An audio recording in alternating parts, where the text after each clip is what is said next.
What's up, guys? Brian back here again, bringing you guys a very, very special video. And I've been kind of talking a little bit about it on Twitter, about how I've got something really awesome planned coming here very soon. So this is it. I'm starting a new series where I talk to different esports personalities, and we talk about different topics and whatnot about the Call of Duty scene. And obviously, there's going to be Call of Duty personalities. So today's episode number 1 of that series. We will have a name and we will have some designs soon. So it's going to be really vanilla for a little bit, but once we can get those designs in, it'll really take things to the next level. So episode 1, we're here with my a good guy named IHOLDSHIFT, and I hope you guys enjoy it. So without further ado, here's episode 1 of this new series. All right, guys, we're here. You might know him from his YouTube channel. He does pretty much the same thing that I do. This is IHOLDSHIFT is here. He's going to talk to you guys, and we're gonna go back and forth a little bit about a couple CWL, CDL topics. I just want to start with kind of an introduction for you. Just talk about what got you into the esports scene and how you got your start. And you're obviously doing Overwatch Path to Pro, is doing some CCL. You're doing a whole bunch of other things. You casted this weekend. Just give us a little bit of a brief history about how you got started into esports and how you got to where you are. Man, it's a tough question. It's actually really funny that you bring that up, though, because it's hard to pinpoint a specific moment, because if you really want to be specific, my first ever broadcast was back in 2008 or something like that. It was for a free-to-play FPS game that I at the time was playing competitively, and there was a national qualifier weekend for this event that was going to be happening in Korea that I couldn't play in for the first 2 days because I was marching drumline at the time. And so when everyone found out that I wasn't able to play, they were like, you know the game, you should try to ping the company to see if you should if you can broadcast it. Esports casting in 2008 was nothing like we see it now.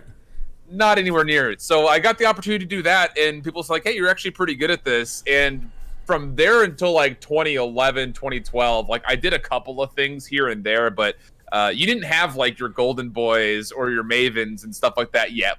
They were up and coming still. They were trying to make it happen, but they weren't where they are anywhere near now. So you didn't really have a mentor to look at. But I started getting more seriously, if you wanted to take it that way. Back when I started casting Paladins a couple of years ago, I saw the opportunity to kind of use Paladins as a way to get ready for Overwatch, because at that point, if you weren't in the beta, you were waiting for potentially months to potentially get access. So I had started casting things in Paladins to kind of get myself warmed up for potential with Overwatch, and then I ended up falling in love with Paladins and never really made the switch.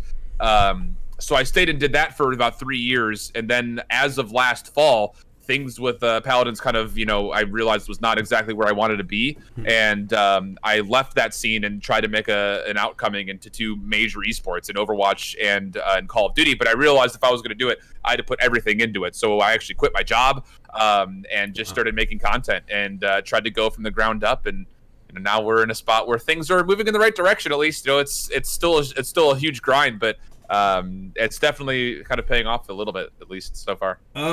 We kind of talked a little bit before we started recording, and we have this little tie to the CCL, and I feel another personal tie with that, because I went to school for 3 years before I switched to journalism in college. I went to school for 3 years to be a music teacher, and I was a percussionist. So that's pretty neat. Hey. So that's a pretty cool connection that we make there.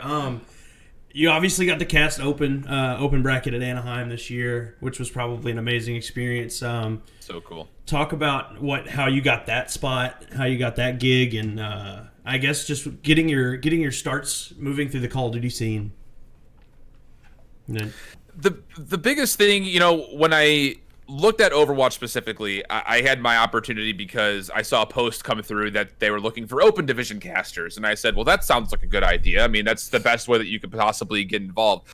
The content and the casting in Overwatch is super saturated. There are so many great content creators out there that focus just on the competitive element of Overwatch League and Overwatch Contenders, and times 10 that to incredible commentators that are out there that have been well established. But I saw that with Call of Duty, there was really nobody else out there doing competitive content on YouTube specifically. Rab had his channel. At that point, Fox was still doing a lot of stuff with the end of World War II. And that was about it. Of course, you have your companies. You have UMG that was doing stuff with Lando, bringing out news posts. You have EGL with Ton and Bryce that were doing things. But those were on a more like once a week basis, and the only person who was really posting daily with insights and outlooks was Rab. And I took a lot of inspiration from him. It's actually really funny because I feel like a lot of people think we have like this rivalry built between the two of us because we're like the two content creators out there that are doing the daily kind of independent type of videos. But me and him got on really well at Anaheim, actually, and I consider him to be a pretty good friend. It's just that's where I kind of saw the opportunity, was that there were very few tier 2 commentators that were covering, any of the OLTs. Game Battles was the only thing really running things kind of official at that point, and they don't obviously run broadcasts because time dodging reasons. But I saw that like CMG wasn't running any kind of broadcasts. UMG was, but they were only doing things about once a week. And there was really nobody doing anything for any of the online tournaments that were out there. And I said, all right, if I'm going to do this, I'm going to set a goal. My goal was to get to a point where I could be a consideration for an open stream this year. And I had a countdown on my clock, on my wallpaper, to when Anaheim was. So every single day I turned on my computer, I saw that. I knew what I was going to be grinding for. And I reached out to every single team or any single organization that was out there doing any kind of online tournament organization. So AGN I reached out to, NACL, NGE, all those guys I reached out to. And then I saw the CCL as well, which is where we kind of have our kind of similar following behind it, and saw a huge opportunity for a collegiate side of esports, and that ended up turning into a regular thing. The community was very, very open and very embracing, which was one of my biggest hurdles, I think, as somebody who's new to Call of Duty as a whole as of 10 months ago, was trying to find a way where you could build any kind of a base. And the CCL definitely provided that. The staff there is incredible. They help out on an extremely passionate level, consider that they're mostly all college kids working on a passion project for free. They're super, super level-headed as far as what they're trying to do. And that was kind of where things started to launch. I got a chance to cast with Benson with one of our fight nights. I think he threw my name around a little bit, and my YouTube channel started kind of picking up steam shortly around that time in February. And then out of nowhere, I got an email from the guy that was the producer for the open stream. His name is Will Abreu, and he was like, I really enjoy your content. I really want to bring you in to do Anaheim. So all the stuff that I'd worked for, it really kind of felt like it paid off at that point. Yeah, shout out to all the CCL guys. I know Jay Bird and J Pro and all the guys that were around Season 0. Really, really got me back interested in competitive Call of Duty in the way that I am now. And I hope you guys have room for a third person that does kind of like a day-to-day COD breakdown stuff, because that's kind of what I'm trying to do. And I get got my inspiration from like you and Rab. Like I watch Rab's videos every day. I loved your breakdown of all the teams at Champs. I was a big fan of that series. So huge shout out to you for doing that and taking the time to work on that, because I'm sure that was a grind leading in. It was a grind. Yeah. So let's get into some CWL stuff. Obviously, Champs is pretty much far and gone, but I kind of want to touch base on it. What were your thoughts of Champs? Maybe not necessarily from like how the tournament played out, but maybe even from a production standpoint, because now you have that kind of experience. But just your overall thoughts of Champs, and we'll touch on that and go.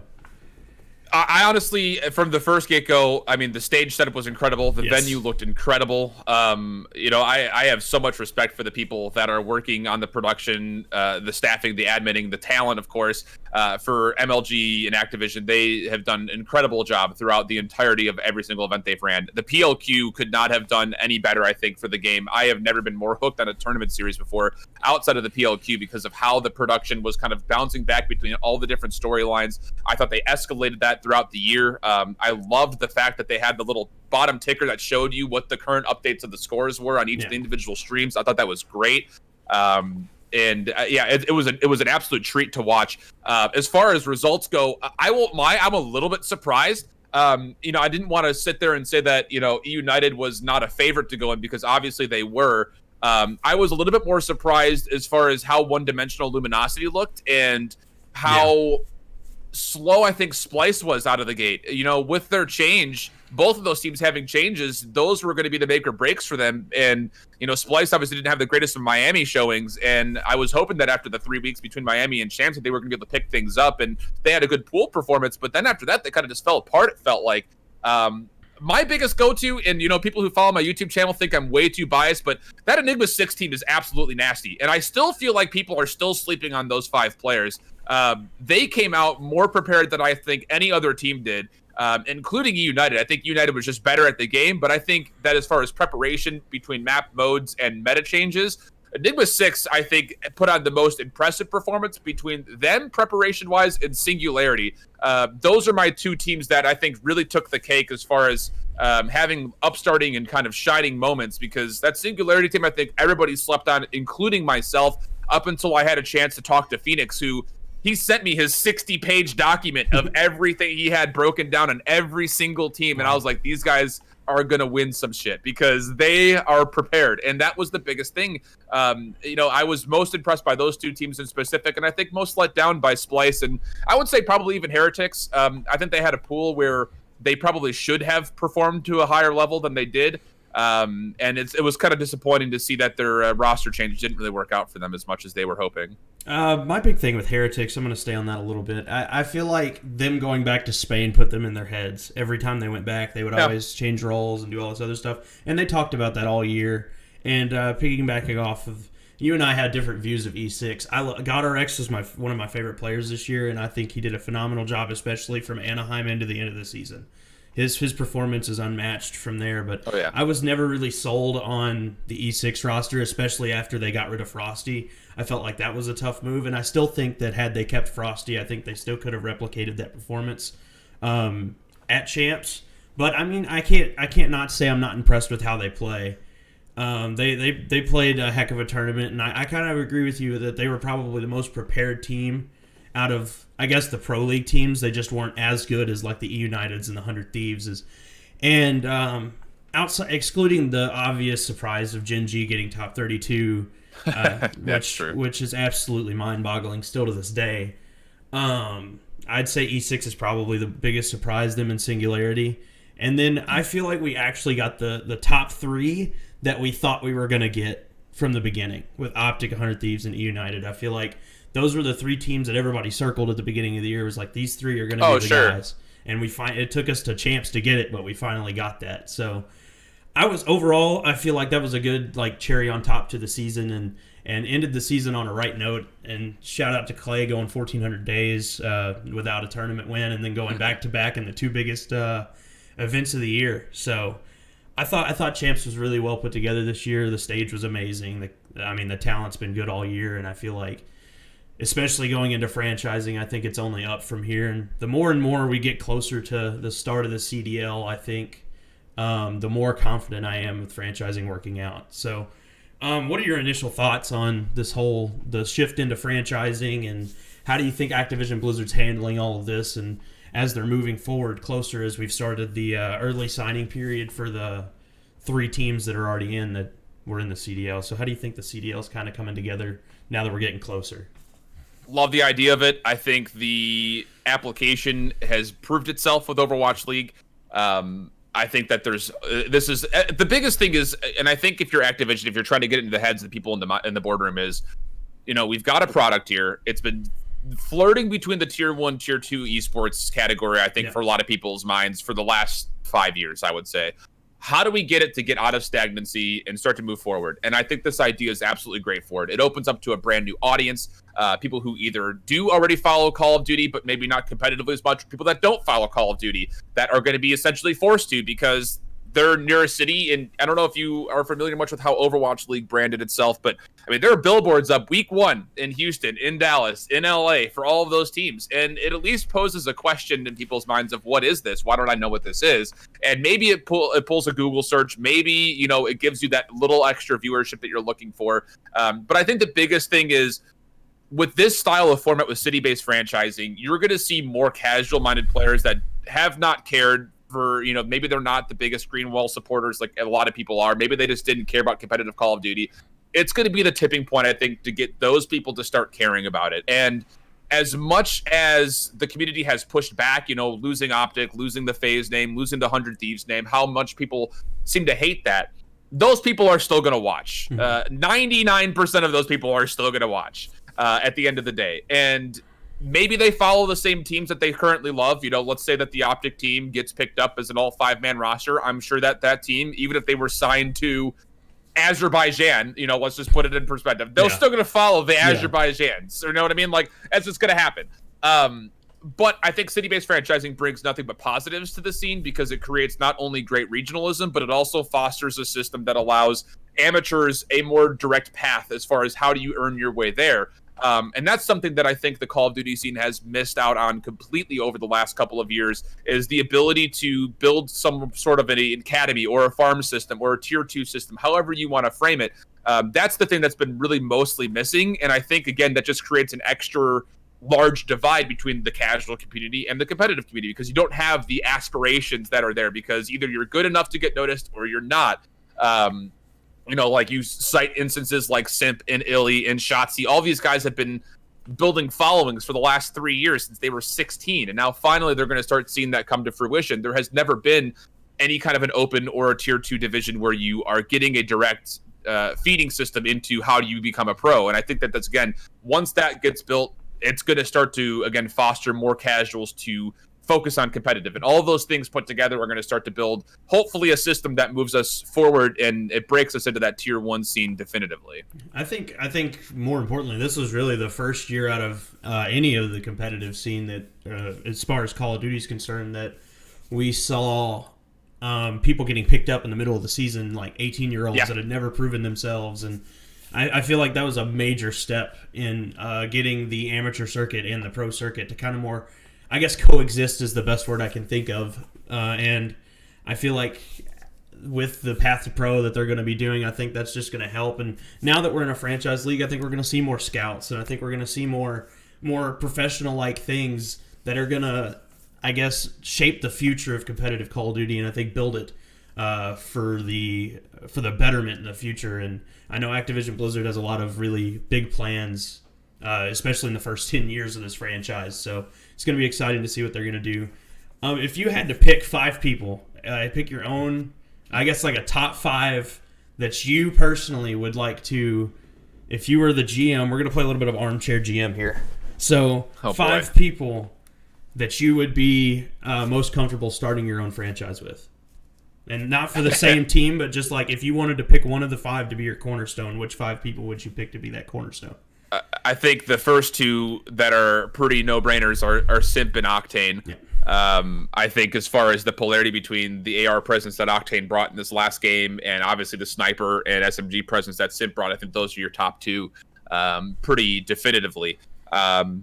I would say beyond that, though, as far as, if I were to make a roster, I mean, it's, again, who knows what the game's going to look like next year. I think Aches next year could have a monster game because he is more of a turret stationary type AR player, and I think he could be a major threat in Modern Warfare. But if I were to pick 5 players that really kind of stood out to me specifically, I think my top 5 are going to be Octane, Simp. I think Brack is going to be a major contender for a big piece of the pie next year. Kleenex, I think, is going to be nasty. All right. Flat out, I'm going to throw some love to Kleenex. And then beyond that, honestly, it's going to be kind of tough to pick somebody in specific. My mind kind of goes to people that, are adaptable and things like that. General comes to mind because, again, of his ability to use just about everything. I think beyond that, too, you're also looking at players like Dashy, like Karma, that are up there as well that could do the exact same thing. I think that the safest pick would be to pick someone like Karma, though, to be honest, to kind of round things out for that. You kind of get the guy that knows how to play correct. Even though you've seen in past that the Optic Dynasty is really, they've said they've never really played the game right. They were just better than everybody, and you saw that in the eavesdrop with Formal. But Karma knows how to play the game, and he knows what you got to do to play it right, and that's why he's kind of the guy that people just look at, and it's like stats don't really define what kind of player he is. And he's more of a, we're going to put it in the right spot at the right time, and whether I drop a .9, we're still going to win the tournament type of guy. But right. I think I said Simp, Octane. I know I said Dashy. My 4th one, Dylan. I'm full in on that guy. He is nuts. And the funny thing is, I've always said he's the British version of Karma in the face. He looks exactly like Karma does. He really does kind of look like him. It's actually weird. And then my 5th was Priesta, and it's kind of on the same thing that you said with General, is like this man can do anything. I think he's the most versatile player in Call of Duty, and I don't think it's even close. So those are the 5 Priesta, Formal, all very solid. Brax guys. I think that there should be some consideration for people like Mox and Havoc, Major Maniac. I think they all have put out incredible performances. It's tough because you're judging people off of a game title that is going to be vastly different than the next one. And I think that's going to be the biggest thing and the biggest struggle for a lot of these CDL teams, kind of bringing it full circle, is do you have somebody in place that's going to realize the pros and cons of Modern Warfare and be able to utilize this roster mania period before the game is even going to be touched by anybody to say, I think that these guys are going to work best together and be the best together as far as talent-wise goes, because that's going to be the biggest thing. I think this game, I mean, we were going to see 5v5 again. It's going to be a slower pace. The time to kill goes up a slight bit. I think the pacing of the games are going to feel very similar because this game was a slower time to kill, faster movement, and then you just flip it other side. It's going to be slower movement, faster time to kill for the next one. I feel like the people that are making the decisions are really going to have a lot weighing on them. You're looking at your Revens, you're looking at Ogre 2, you're looking at Marky B. Can they make good decisions as far as who they're kind of pulling together? And you can already see even the Dallas franchise realizes that the parts that they already had there were not going to get it done for a game like Modern Warfare, which is why you're seeing all these players on restricted free agency after just one day of being able to start moving contracts around. So I think everyone's kind of got that idea, and why we're not getting a lot of signings right now is because nobody wants to sign anybody too early, because you don't know what this game's going to look like. And, you know, Sid might be terrible at this next game. He's not going to be, but that could happen. You never know. All-star players could be really bad. You know, it happened to John. You know, he was a monster with jetpacks, but when he gets boots in the ground, you know, he struggles a little bit. It takes a little bit longer to learn the ins and outs of the game. So, and that really makes me think too, because like we've seen Envy, we've seen all four of them, Silly, Aches, Assault, and all of them just announced that they were going to be restricted free agents. Decimate's a little bit different because I think he was offered a spot with Envy, maybe probably on the bench, because he didn't really say he was a restricted free agent. He just said he was going to explore all of his options. So maybe he was actually offered to be like, we want you on the team, but we're going to put you on the bench more for like the S&D role type of guy that we've been thinking might be applied in the next game. So I don't know. And it makes me think, because we haven't heard anything out of the Immortals Optic brand on those signings, or if they're even announced as free agents. So I would imagine we're going to hear something from them soon, but I can't really, that's just me saying it, and I have no weight on that or anybody telling me that. So, but that also leads me to another question, is like, what do you think, with Call of Duty releasing a different title every year, how much do you think that affects it? Because I know Overwatch obviously is the same game every year. They just make meta changes and things change, but Call of Duty, you're going to get a new title every single year. Do you think there'll ever be a time where Call of Duty will be like, well, maybe we should just keep a game and keep it, let's say Modern Warfare is like, maybe we should just keep Modern Warfare for a couple years and test that out and see how that goes. Do you think that'll ever happen with Activision? Before Sledgehammer was relinquished the primary responsibility of doing the game for the fall 2020 release, I would have said no. There was no way that they would ever drop the one-year model, because the competitive slice of the pie is barely even the pie. It's very, very slim. Those companies are rolling head over heels in dough because of the fact that everyone has to buy a new title every single year, and they will. That's been proven over the last 10, 12 years that people will buy every single game that comes out, regardless of, you know, the hype behind it or whatever. Is this the casual audience loves Call of Duty and they expect to see every other year? However, now that Sledgehammer has kind of taken a back seat into the fall 2020 release, I wouldn't be surprised to see them go back to 2 years in between, because there's only two studios. And if they feel like they can't make a great product in a year and a half, which is what we're going to see, you know, we'll see what Treyarch is able to do for fall 2020. If that game doesn't have a great launch to it and they have to spend time just to make it good, and Infinity Ward feels the same pressure, I wouldn't be surprised to see them going to a game lasting 2 years at a time rather than just 1 year at a time. But I think at the end of the day, the competitive mindset of it, they don't care. The competitive side of things is, again, such a slim portion of where the revenue is coming from. I mean, we saw the post from Treyarch saying how about the $80 million or whatever it was, or was 800? I don't remember how many zeros there were, but millions of dollars were made just from the microtransactions in the loot boxes that are there, the loot crates that are there. So I can't see them sacrificing that much income and profit just because the competitive scene needs an extra year to get itself more stabilized and familiar.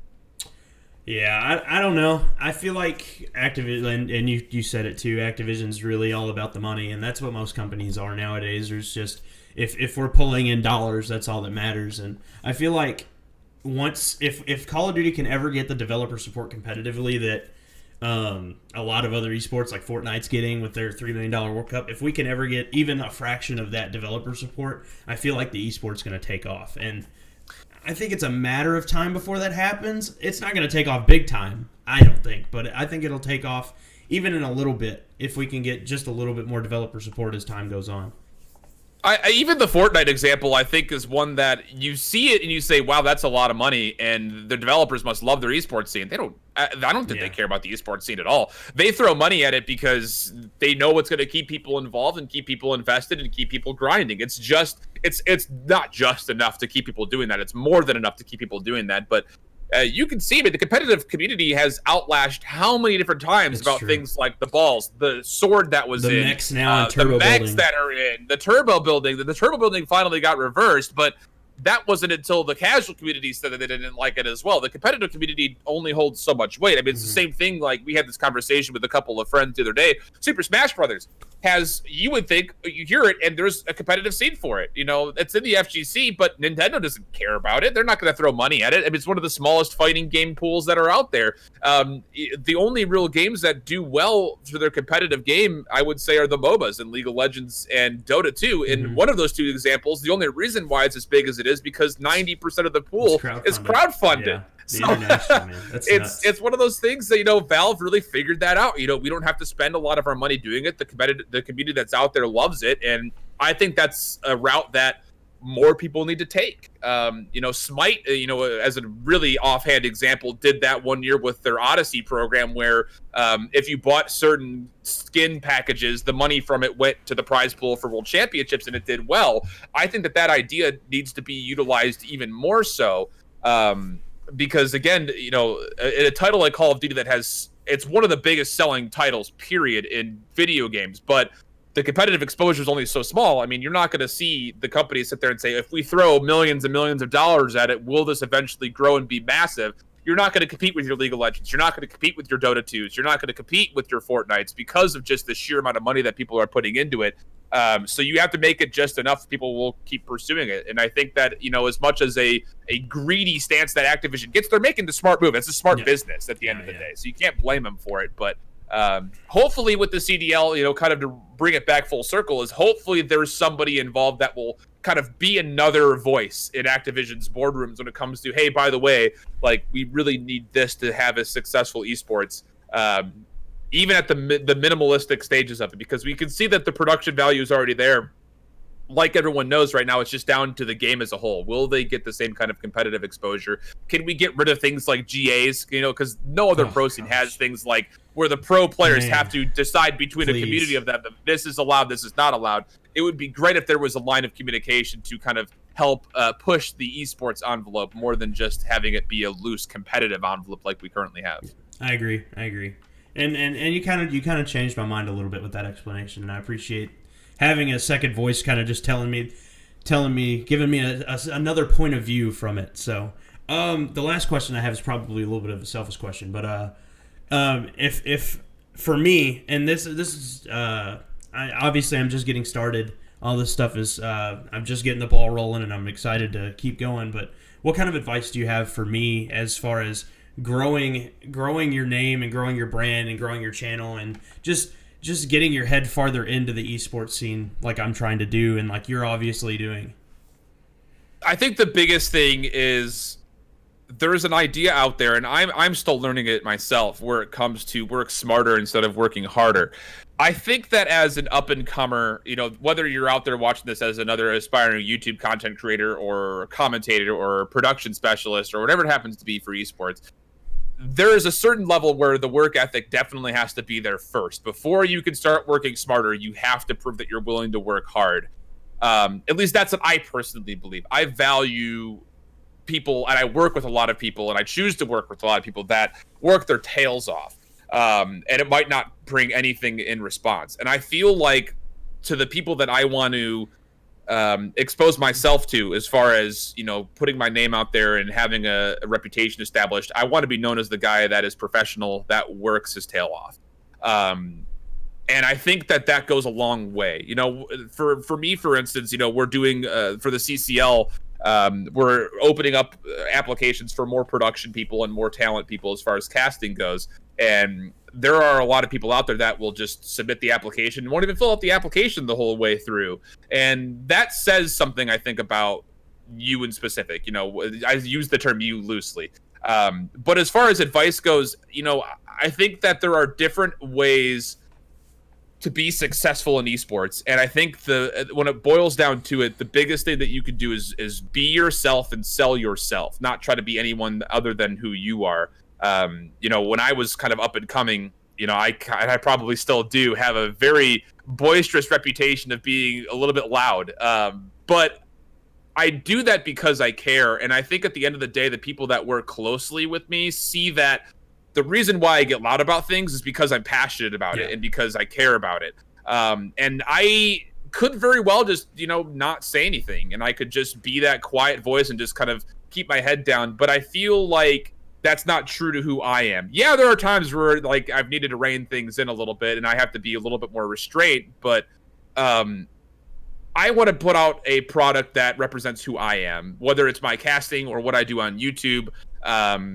And I feel like the people that appreciate that will stay with it. The community that I've been able to grow has been a slow growth, but it's been a very positive growth. The amount of people that, I open up to on Twitter or on Discord or on YouTube comments, whatever it happens to be, they always come back with something positive. And that's what's really important. So it really comes down to, I think, for anybody out there who's trying to get into esports, build a strategy. It's not just doing it to do it. You need to put yourself in a goal. For instance, I hate to use myself as an example, but it's obviously the best experience I can boast to is the fact that, I set myself the example of I want to be a consideration for Anaheim Open. That was my goal in November, was if I'm going to do this, I'm going to do this the right way. And I'm going to try to be in a spot where I could be a consideration for Anaheim. And I feel like I did all the steps completely. And I feel like I hit on my game plan exactly. And it ended up paying out for me. So there's no real golden ticket as far as just post your video here and it'll blow up, because I'm starting to realize very quickly that my casual content is suffering. Nobody wants to watch my casual content. I'm not good on a controller. So there are different strategies you have to kind of look at objectively. Look at your analytics, look at your Twitter engagements. Are you hitting the right audiences? It's an individual thing. It's hard to say specifically there's one way to do it, because all of the people that are successful on the internet, whether it be streamers, whether it be esports players, whether it be talent or production, they all have had their individual paths to go through. I think if you were to ask that question to anybody in the esports scene, you would get drastically different answers every single time. But I think the best way that you could boil it down to at the core of it is decide who you are and who you want to be content-wise and stick to that plan. All right, man. I appreciate it. Again, I've said this probably 3 or 4, maybe even 5 times, but I appreciate you for taking time out and talking to me and doing this with me. And obviously, I mean, you and Rab are both inspirations to getting me started and getting me into it. And hopefully you and Rab and hopefully one day myself can achieve the dream of doing this full time and doing this as a career. So appreciate you. Yeah, I would be. I appreciate you for taking the time out. Guys, if you like this video, please do not forget to without leaving a like, leave a comment on who, or if you guys like it, leave a comment, say you like it. If you want more people, let me know who you want on the video, and I'll try my best to get them on here. So thank you guys for watching, and Hold Shift. I'll leave all of his stuff in the description, and you can go follow him, subscribe to him. And you probably already do. So thank you guys for watching, and I will see you guys tomorrow. See you.